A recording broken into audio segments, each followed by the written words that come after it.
Silence shattered as the metallic click echoed through the courtroom. A disgraced patrolman, cornered by his own lies, stood there trembling, his body shaking with the weight of his crumbling world, a smuggled clock leveled directly at the bench. The Honorable Marcus Hale did not flinch. In seconds, an empire of corruption was about to violently collapse upon itself. The air inside the courtroom of the Oakhaven County courthouse was thick, oppressive, and smelling faintly of floor wax and nervous sweat. Outside, a relentless autumn rain battered the high arched windows, casting long weeping shadows across the mahogany gallery. But the storm outside was nothing compared to the tempest brewing within the walls of the courtroom. At the defense table sat Garrett Voss. For years he had worn the badge of the Oakhaven Police Department. For years he had treated his precinct like a personal fiefdom, dispensing his own twisted, prejudiced brand of street justice with absolute impunity. He was a large man, his uniform replaced by an ill-fitting charcoal suit that stretched tightly across his broad shoulders. His face was naturally flushed, carrying the perpetual scowl of a man who believed the world owed him deference. Voss was not accustomed to sitting at the defense table. He was accustomed to being the one putting people in chains. Across from him, elevated on the heavy oak bench, sat the Honorable Judge, Marcus Hale. Judge Hale was a towering figure in the local judiciary, a man whose reputation for unyielding fairness was matched only by his utter intolerance for courtroom theatrics. Hale, a black man who had fought tooth and nail through the civil rights struggles of his youth to graduate top of his class at Georgetown Law, viewed the law as a sacred covenant. He wore his judicial robes not as a costume of power, but as a mantle of heavy responsibility. The dynamic between the two men had been silently explosive since jury selection. Voss, steeped in decades of unchecked racial prejudice, could barely conceal his disgust at being judged by a black man. He had spent the early part of the trial whispering derogatory remarks to his defense attorney, Dean Kessler, sneering whenever Judge Hale overruled one of Kessler's desperate objections. Voss was convinced this was a witch hunt, a systemic railroading designed to appease an angry public. He believed down to his marrow that he was the victim. The charges, however, painted a horrifyingly different picture. Prosecutor Sophia Bennett, a razor-sharp attorney with a penchant for theatrical but devastatingly factual cross-examinations, stood before the jury box. She was methodically walking the court through the events of that fateful night when Voss's reign of terror was finally caught on tape. "Let us review the footage from Exhibit C one more time," Bennett announced, her voice ringing clear over the hushed whispers of the gallery. The large flat-screen monitor, mounted near the witness stand, flickered to life. It was a shaky cell phone video recorded by a terrified bystander from the balcony of a second-story apartment. On the screen, the flashing red and blue lights of Voss's cruiser illuminated a rain-slicked street. Beside the cruiser stood Jamal Hayes, a young accounting student with no criminal record, on his way home from a late-night study session. He had been pulled over for a broken tail light. The courtroom watched in agonizing silence as the digital Voss yanked Hayes from the driver's seat. There was no resistance from the young man. His hands were raised, palms open, in a universal gesture of surrender. Yet the audio captured Voss's voice, rough and dripping with unwarranted hostility. "Think you can drive through my town? Think you own these streets, boy?" the recorded voice snarled. What followed next drew gasps from the gallery, even though they had seen it before. Voss threw Hayes against the hood of the cruiser, violently sweeping the young man's legs out from under him. As Hayes fell, Voss's knee dropped heavily onto the student's neck. The video captured the sickening sound of a baton striking bone again and again, long after Hayes had stopped moving. Bennett paused the video. The frozen frame showed Voss's face contorted in rage, his arm raised for another strike. An unprovoked, brutal, and calculated assault, Bennett said, turning to look directly at Voss. An assault born not of police necessity, but of deep-seated hateful prejudice. Officer Voss did not see a citizen needing a traffic citation. He saw a target. At the defense table, Voss leaned back in his chair, crossing his arms. He did not look remorseful. He looked inconvenienced. He leaned over to his attorney, Kessler, and muttered, just loudly enough to be heard by the court reporter, "If that kid had just stayed in his lane, he wouldn't have gotten a lesson in respect." Judge Hale's gavel cracked like a gunshot. The sharp crack made half the gallery jump. "Mr. Voss." Judge Hale's voice was deep, resonant, and entirely devoid of warmth. "You will refrain from offering your unauthorized commentary in my courtroom. If you cannot maintain a respectful silence while the state presents its case, I will have you removed and placed in a holding cell, and this trial will proceed without you. Do you understand?" Voss's jaw clenched. His face burned a furious, mottled red. For years nobody had spoken to him like that. He glared up at Hale, the sheer arrogance of his badge battling against the reality of his current situation. To Voss, the man on the bench was not a judge. He was an insult to the hierarchy Voss had violently enforced his entire life. "I understand," Voss hissed through his teeth, omitting the customary, "Your Honor." Hale stared down at him for agonizingly long seconds, his dark eyes boring into the disgraced officer. "See that you do," Hale finally said, gesturing for Bennett to continue. As the afternoon dragged on, the prosecution's case grew into an insurmountable mountain. Bennett did not just stop at the assault. She brought out the rotting woodwork of Voss's entire career. She introduced sworn testimonies from 3 other officers, men who had finally broken the blue wall of silence, testifying to Voss's habit of planting narcotics on minorities, his frequent use of racial slurs in the locker room, and his blatant falsification of arrest reports. With every piece of evidence, the reality of the situation began to close in on Voss. The smugness slowly drained from his posture, replaced by a twitching, desperate paranoia. He looked at the jury. He looked at the prosecutor.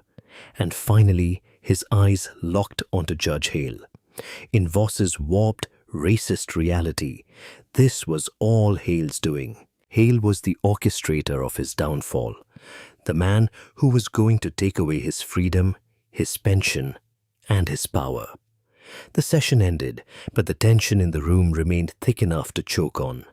As the bailiffs escorted Voss out through the side doors, he was currently out on a massive bail bond funded by an anonymous police union sympathizer. The disgraced cop cast one final, venomous look over his shoulder at the judge's empty bench.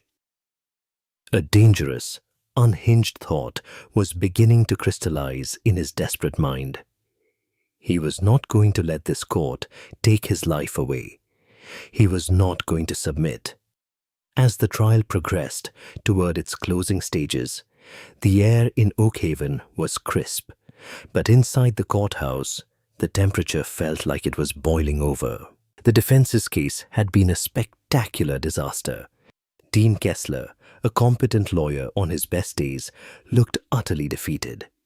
Every character witness he brought forward to praise Voss's dedication to the force was expertly dismantled by Prosecutor Bennett, who casually brought up the witness's own internal affairs complaints. It was during a recess when the breaking point finally arrived. The defense was slated to rest its case, and closing arguments were to begin after a brief recess. During the recess, Voss excused himself to the restroom on the third floor. He was a man drowning, thrashing wildly for a lifeline. He knew the jury was going to convict him. The looks of disgust on the faces of the jurors, a diverse group of Oakhaven citizens, were unmistakable. If convicted, Voss was not just facing termination. He was facing a mandatory minimum in a state penitentiary. As an ex-cop with a history of racially motivated violence, he knew exactly what awaited him behind those walls. It was a death sentence delayed only by paperwork. He stood over the porcelain sink, gripping the edges so hard his knuckles turned white. He splashed cold water on his flushed face, staring at his bloodshot eyes in the mirror. He was Garrett Voss. He was the law. He refused to be caged by a system he believed he owned.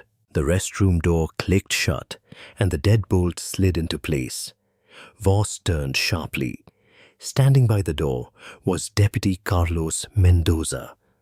Mendoza was one of the courthouse bailiffs, a man whose gambling debts Voss had secretly covered up sometime earlier during a vice raid. Voss had kept the incriminating evidence, a ledger with Mendoza's name tied to an illegal sports book, in a safe deposit box, leveraging it to ensure Mendoza remained a loyal pawn. Mendoza looked terrified, sweating profusely in his tan uniform. Without a word, he approached the sinks, reached into the deep cargo pocket of his trousers, and pulled out a heavy object tightly wrapped in a microfiber cloth. "You're out of your mind, Garrett," Mendoza whispered, his voice trembling as he set the bundle on the counter. "If they trace this to me—" "They won't," Voss growled, tearing the cloth away. Beneath it lay a matte black, 3D printed polymer handgun, a ghost gun, no serial numbers, heavily modified, and completely invisible to the metal detectors at the courthouse entrance. Next to it sat a standard issue magazine loaded with rounds of hollow point ammunition. Voss expertly slid the magazine into the grip. The metallic click of it seating properly sounded entirely too loud in the tiled room. He racked the slide, chambering a round, and slipped the weapon into an ankle holster he had strapped on that morning beneath his suit pants. "You owe me your life, Carlos," Voss said, straightening his jacket. "Today we're even. Do not lock down the north stairwell until I am through the doors." "What are you going to do?" Mendoza pleaded, backing away toward the door. Voss's eyes were dead, devoid of anything resembling humanity or reason. The racist entitlement that had poisoned his mind for decades had finally consumed him entirely. "I'm going to negotiate a mistrial," he said coldly. Moments later, the courtroom was back in session. The gallery was packed to capacity.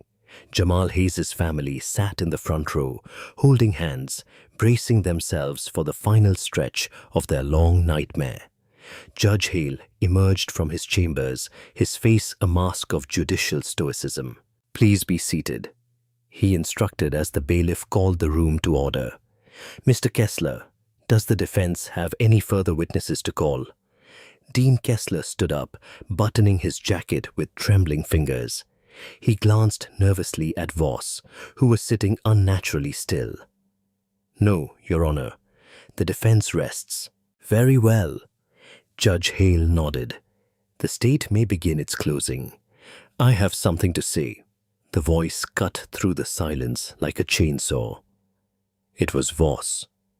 He stood up from the defense table, pushing his chair back so violently it tipped over and crashed onto the hardwood floor.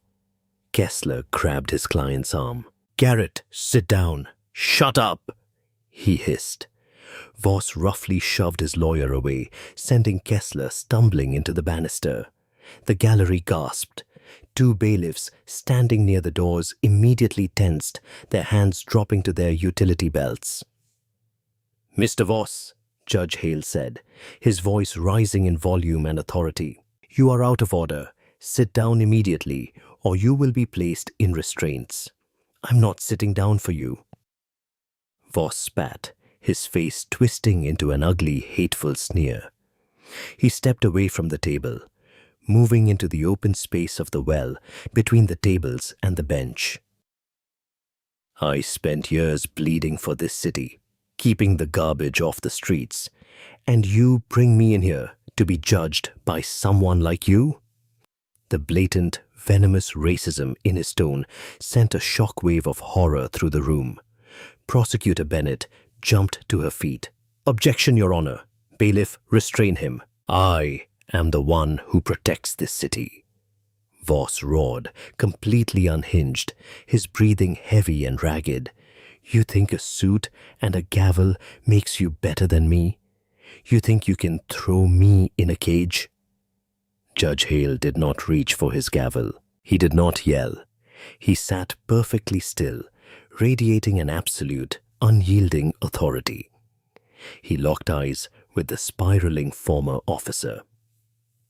"Officers, take the defendant into custody. His bail is revoked," Hale ordered calmly as the two bailiffs rushed forward. Voss made his move.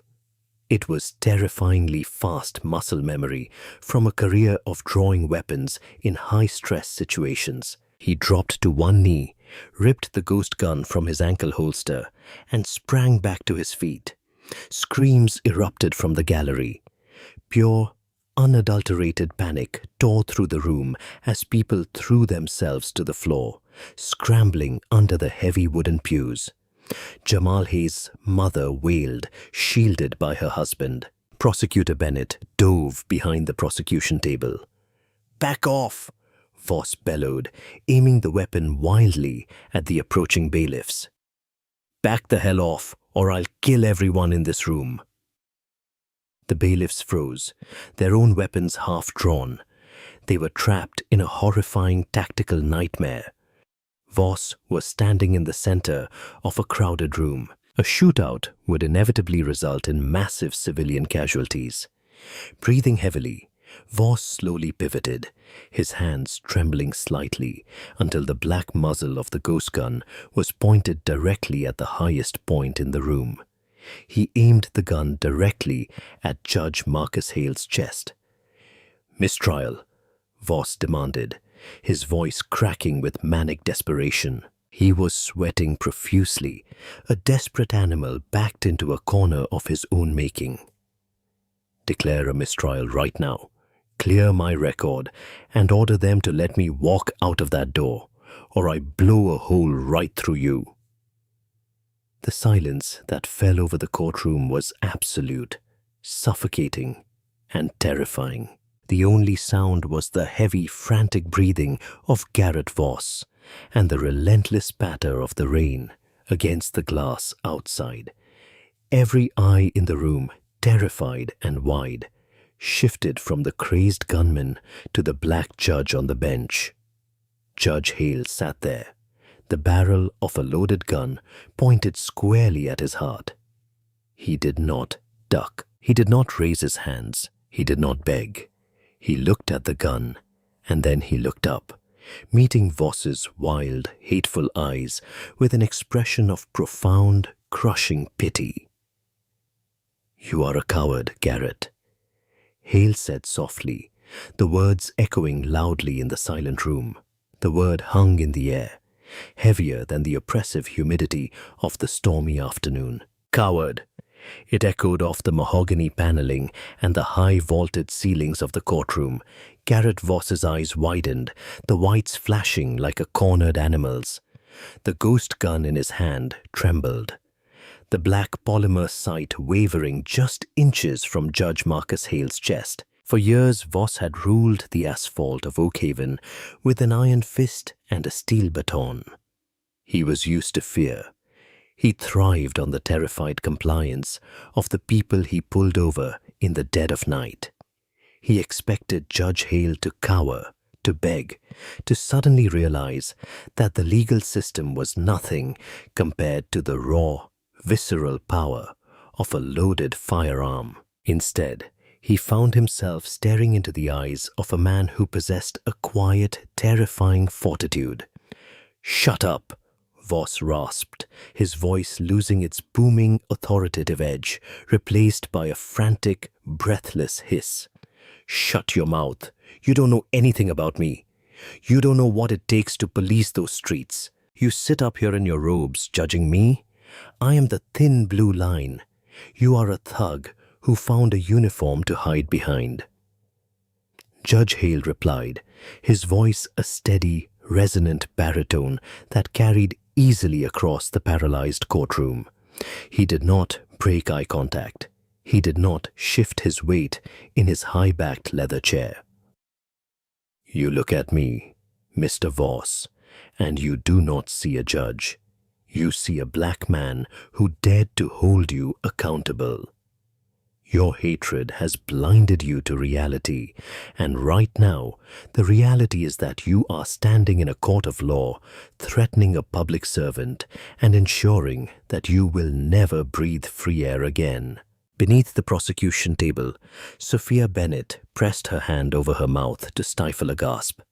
She was curled tightly next to her paralegal, Victor Kim, her heart hammering against her ribs like a trapped bird. She could see Voss's polished black shoes just a short distance away. She calculated the distance. She calculated the odds of Chief Bailiff Harlan Cole drawing his weapon in time. They were abysmal. In the gallery, Jamal Hayes' mother wept silently into her husband's shoulder. They had come seeking justice, not to witness a massacre. "I said mistrial," Voss roared, the desperation cracking his voice entirely. He waved the gun slightly, the muzzle sweeping briefly over the gallery before snapping back to the bench. "I walk out of here. Mendoza, unlock the north doors." By the rear exit, Deputy Carlos Mendoza stood frozen. The color had completely drained from his face, leaving his skin a sickly, ashen gray. He had smuggled the weapon inside, driven by the terror of Voss exposing his illicit gambling ledgers. But he had never anticipated a hostage situation in open court. He had assumed Voss meant to use it to escape custody during transport, not to hold a decorated judge at gunpoint in front of many witnesses. "Mendoza, do it!" Voss screamed, spit flying from his lips. Mendoza did not move. His hand hovered over his radio. The crushing weight of his complicity was suffocating him. He looked at the terrified faces of the Hayes family, at the paralyzed jury, and finally at Judge Hale, who was staring down the barrel of death with unimaginable dignity. Mendoza swallowed hard, a profound, sickening realization washing over him. He was already going to prison for providing the gun. Helping Voss escape would make him an accessory to whatever bloodbath followed. "I can't, Garrett," Mendoza stammered, his voice weak. He took a deliberate step away from the door, raising his hand slowly. "Put it down. It's over." Voss's face contorted into a mask of pure, unadulterated rage. Betrayal stung him worse than the impending conviction. "You spineless rat!" he bellowed. "He is the only one in this room showing any sense." "Mr. Voss," Judge Hale interjected, his tone sharp, drawing the gunman's attention back to the bench. Hale was deliberately keeping the focus on himself, a calculated risk to shield the gallery. "Look around you. There is no escape. The courthouse is already locking down. Soon Captain Victor Reyes and the SWAT team will be breaching those doors. You have a choice to make right now, Garrett. You can lower that weapon, face your sentence, and live. Or you can pull that trigger, and you will die on this floor, remembered as nothing more than a racist, pathetic murderer." Voss's breathing was ragged, his chest heaving under his sweat-stained charcoal suit. His mind was a chaotic storm of entitlement and terror. He had built his entire identity on the premise of supremacy. that he was inherently better, inherently more powerful than the minorities he brutalized and the system he manipulated. To surrender to Judge Hale was to completely shatter that worldview. It was a humiliation his fractured ego simply could not process. "I am not going to a cage," Voss whispered, the hesitation from him replaced by a cold, deadly finality. He gripped the polymer handgun with both hands, stabilizing his aim squarely on the center of Hale's chest. "I'm taking my life back, and I'm taking you out first." At the defense table, Dean Kessler squeezed his eyes shut and buried his head in his hands, unable to watch. Chief Bailiff Cole's hand tightened on the grip of his holstered service weapon. His muscles coiled, ready to draw the moment Voss fired, knowing he would be a second too late to save the judge. "May God have mercy on your soul, Garrett," Judge Hale said softly. Voss's finger tightened on the trigger. What happened next occurred in a fraction of a second, but to the horrified onlookers in the courtroom, it unfolded in agonizing, frame-by-frame slow motion. Voss applied the final pound of pressure to the trigger of the 3D printed ghost gun. The sear slipped.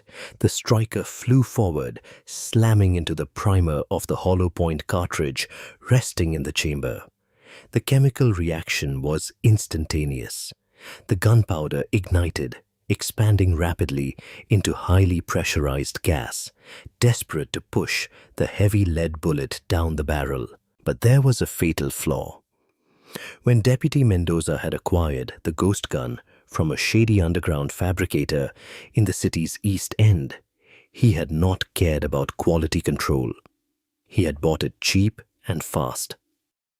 The lower receiver and the frame were made of standard PLA polymer, completely inadequate for the extreme pressures of live ammunition without proper reinforced metal inserts. Furthermore, in his panic to assemble it that morning, the fabricator had used a substandard, improperly heat-treated barrel.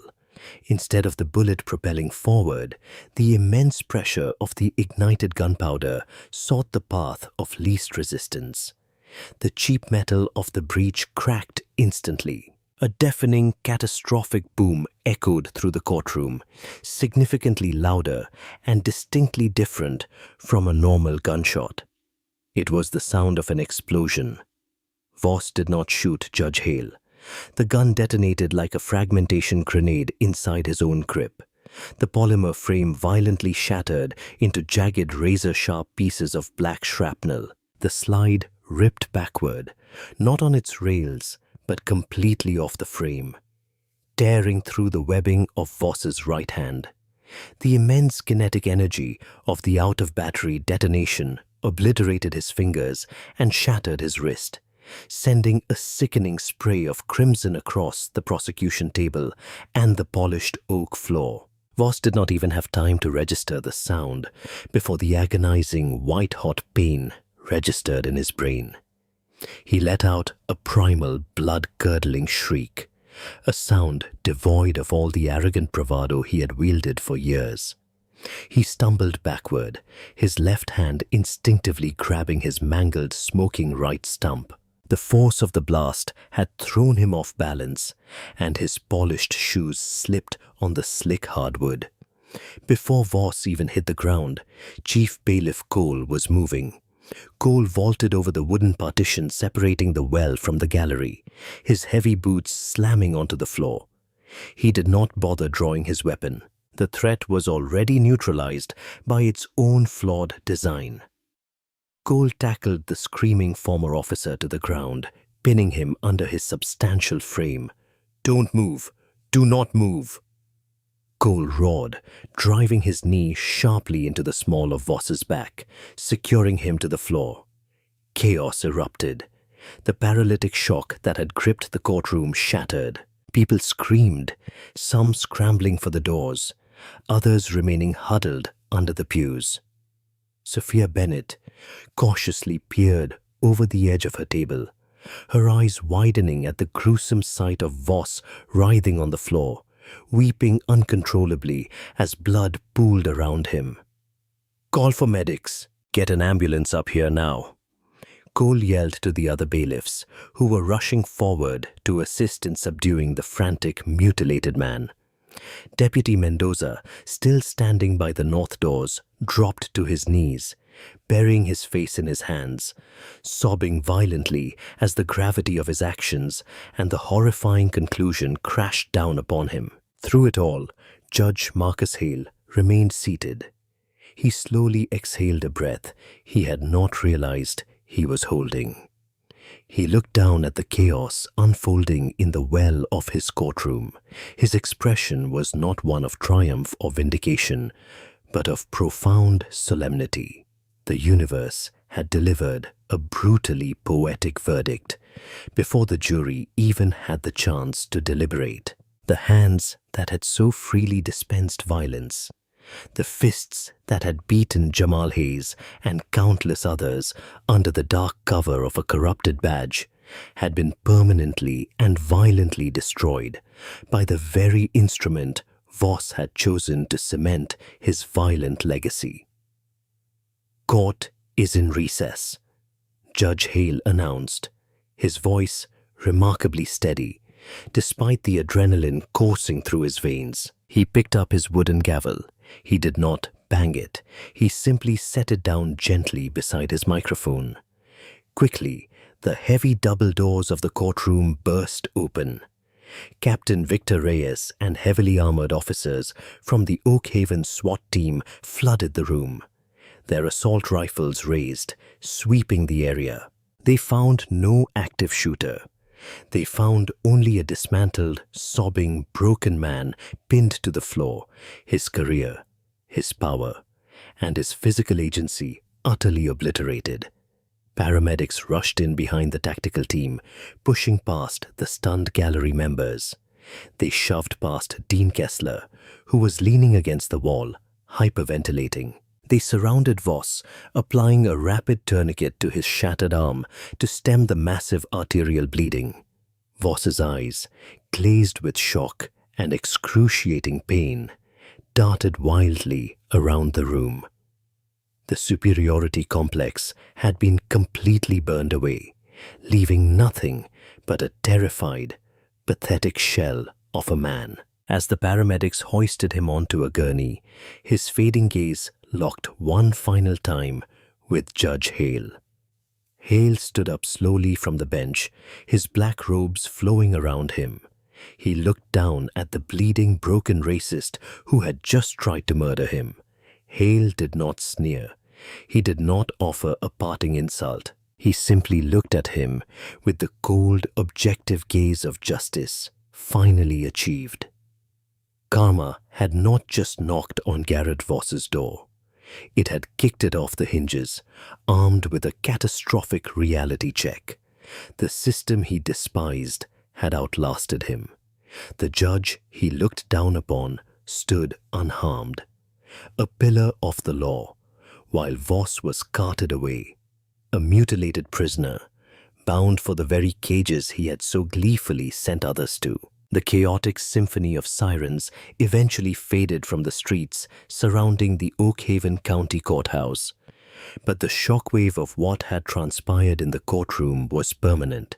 The local news vans that had been idling outside were suddenly joined by national satellite trucks. What had begun as a trial concerning police brutality had instantly escalated into a federal terrorism and attempted assassination case. Inside the surgical ward of Oakhaven General Hospital, Garrett Voss woke up restrained to a steel bed frame. The heavy metallic clink of the handcuffs was a sound he had forced upon thousands of men.